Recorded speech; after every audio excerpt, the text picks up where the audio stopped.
ሰላም የአዲስ ቮይስ ቻናል ተከታታዮች፣ ዛሬ በዓለም ላይ የዋለውን የቢዝነስ ገበያ ባጭሩ ይዤላችሁ ቀርቤያለሁ።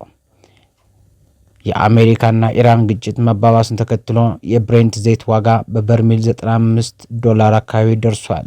ይህ የነዳጅ አቅርቦት ሊቋረጥ ይችላል የሚለውን ስጋት አበረታቷል።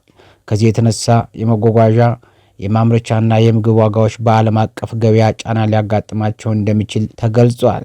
ዘጋርዲያን እንደዘገበው የዓለም የአክሲዮን ገበያዎች ጫና ውስጥ ናቸው። የአሜሪካና የኢሲያ የአክሲዮን ገበያዎች የቀኑን ንግድ በቅናሽ ጀምረዋል። ዋናው ምክንያት የጂኦፖለቲካ ውጥረት፣ የነዳጅ ዋጋ መጨመርና የቴክኖሎጂ ኩባንያዎች የገቢ ሪፖርት ጥበቃ ነው ሲል አስታውቋል። ኢንቨስቶፒዲያ እንደዘገበው የአልፋቤትና ቴስላ የገቢ ሪፖርታቸው በገበያ ትኩረት ላይ ነው የሚል ዜና አውጥተዋል። ባለሀብቶች የአልፋቤት፣ ቴስላ፣ አይቢኤም እና ቴክሳስ ኢንስትሩመንት የሩብ ዓመት ውጤቶችን በጉጉት እየጠበቁ ነው። የእነዚህ ውጤቶች በኤአይና በቴክኖሎጂ ዘርፍ የሚቀጥለውን የገበያ አቅጣጫ ሊወስኑ ይችላሉ የሚል መረጃ ወጥቷል። ኢንቨስቶፒዲያ እንደዘገበው ኤአይ ኢንቨስትመንት እየተፋጠነ ነው። ኤኤምዲ ከአንትሮፒክ ጋር የ$5 ቢሊዮን የኤአይ ቺፕ ስምምነት ማድረጉ ተነግሯል። ይህ በኤአይ መሰረተ ልማት ውድድር የበለጠ እየተጠናከረ መሆኑን ያሳያል።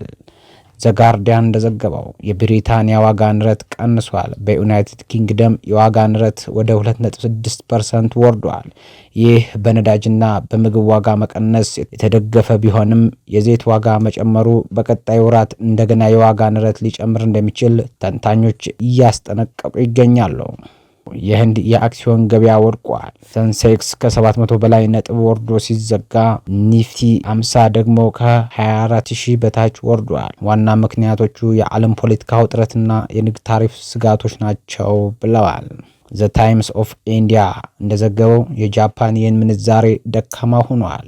የጃፓን የን በ40 ዓመታት ውስጥ ከፍተኛ ዝቅተኛ ደረጃ ላይ ደርሷል ሲዘግባል። የዘይት ዋጋ መጨመርና የአሜሪካ የንግድ ጫናዎች ይህንን እያባባሱ ነው የሚል መረጃ ወጥቷል። ሮይተርስ እንደዘገበው የቀጣይ ቀናት የቢዝነስ ትኩረቶች የአልፋቤትና ቴስላ የገቢ ሪፖርት፣ የነዳጅ ዋጋ አቅጣጫ፣ የዓለም ማዕከላዊ ባንኮች የወለድ ፖሊሲ፣ የአሜሪካ ኢራን ግጭት በንግድና በኢኮኖሚ ላይ የሚኖረው ተጽዕኖ በእነዚህ ላይ ትኩረት እንደሚያደርግ ገልጿል። የመረጃ ምንጮች ዘ ኢኮኖሚስት፣ ቢቢሲ ቢዝነስ፣ ሮይተርስ፣ ፋይናንሻል ታይም ተጠቅመናል። መሰል ዜናዎች እንዲደርሱ ቻናሉን ሰብስክራይብ በማድረግ ቤተሰብ ይሁኑ። መልካም ቀን።